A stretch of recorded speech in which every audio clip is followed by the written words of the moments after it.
النهاردة يوم عادي في مطبخي. هعمل وصفات أكل مصري عادية جدا. يمكن كمان انتوا لو عندكم تكات فيها قولولي عليها في الكومنتات. بس في الأول لازم أبدأ بالصنف الحلو علشان يلحق كده يسقع في التلاجة وياخد من بعضه.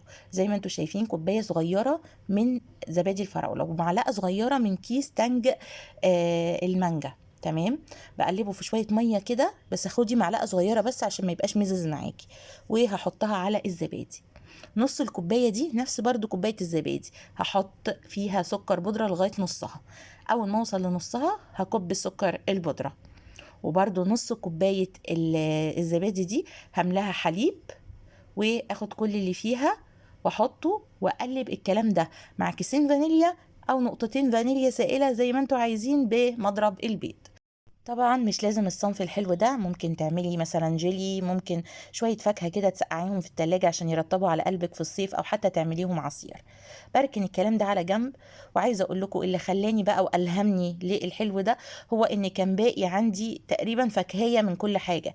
يعني خوخية، ثمرة موز، ثمرة تفاح، فاهمين؟ قلت خلاص، انت التلاجة بتنادي وتقول انا عايزة فروت سلطات، وقطعت فعلا الموز والخوخ والتفاح.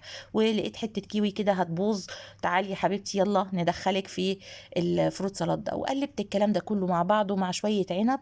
وبس كده دخليه بقى التلاجة ياخد ويدي مع بعضه كده. ويلا على اللي بعده. تاني وصفه تعمليها بعد الحلو، وده اللي انا بعمله دايما، هي اكتر وصفه هتاخد منك وقت، اللي هتطول معاكي بقى في مده الطهي بتاعتها. هي اللي تبدأي بيها ليه؟ علشان وهي بتستوي اكون انا بعمل حاجه تاني. زي ما انتوا شايفين جبت الطاجن بتاعي وحطيت فيه شرايح الليمون، وطبق صغير ملح وفلفل اسود وكركم وزعتر، معلقه صغيره من كل حاجه، وشويه زيت، بودره بصل، بودره ثوم. وحطيت كمان معلقه صغيره من المستردة ومعلقه من الخل.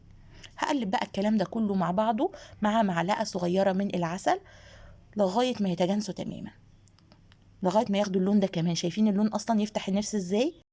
بعد كده هحط بقى مع الليمون ده شوية زعتر فريش كده كانوا موجودين عندي. وهحط الفرخة بتاعتي بعد ما غسلتها. طبعا يبان ان الطاجن صغير كده، بس لا ما تقلقوش، كل الفراخ دي هتكش في الفرن. حطيت بقى الخلطة بعد ما نخست الفراخ بالسكينة ودهنتها كويس وتحت الجلد وكله. غسلت الطبق اللي كان فيه التتبيلة بشوية مية كده وحطيتهم في البايركس، ويلا على الفرن.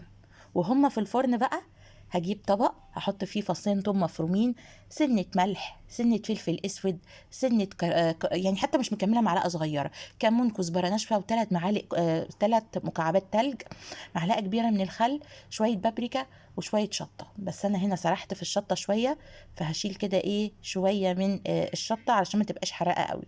عصرة ليمونة وشوية، أنا حطيت الخل. نبشر بقى طماطمية كده، أيوة بالمنظر ده. ونحط بقى ميه ساقعه من الكولمن ونقلب الكلام ده. وخلاص كده انا اول خطوه عندي جاهزه. هحط بقى الخضار اللي عندي اللي مقطعاه علشان كده ايه نعمل سلطه حلوه كده، ويكون في ميه سلطه حلوه زي بتاعه الحياتي. تمام كده، تمام كده. خلاص خلصنا السلطه، بس انا عايزه اقول لكم الخطوه دي عملتها الخطوه اللي قبل الاخيره عشان السلطه ما تتبلش، فانتوا ما تعملوهاش بدري كده. شوية زيت على زبدة، ونزلت ببصلاية مفرومة ناعم بالمنظر ده، شوحتها كويس. ونزلت كمان بشوية من السكر وفلفل اسود وفصين توم مفرومين، وقلبت الكلام ده كله مع بعض لغاية ما الريحة كده، شايفين اصلا اللون اختلف ازاي؟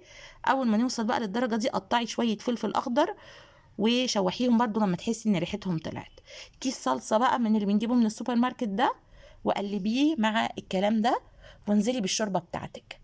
طب انا عامله شوربه؟ لا مش عامله، ده انا حاطه الفراخ في الفرن. الشوربه دي انا جايبه ماسوره كده من عند الجزار، عملت بيها شوربه كده على جنب، لان الولاد عندي بيحبوا الفراخ مشويه ما بيحبوهاش مسلوقه.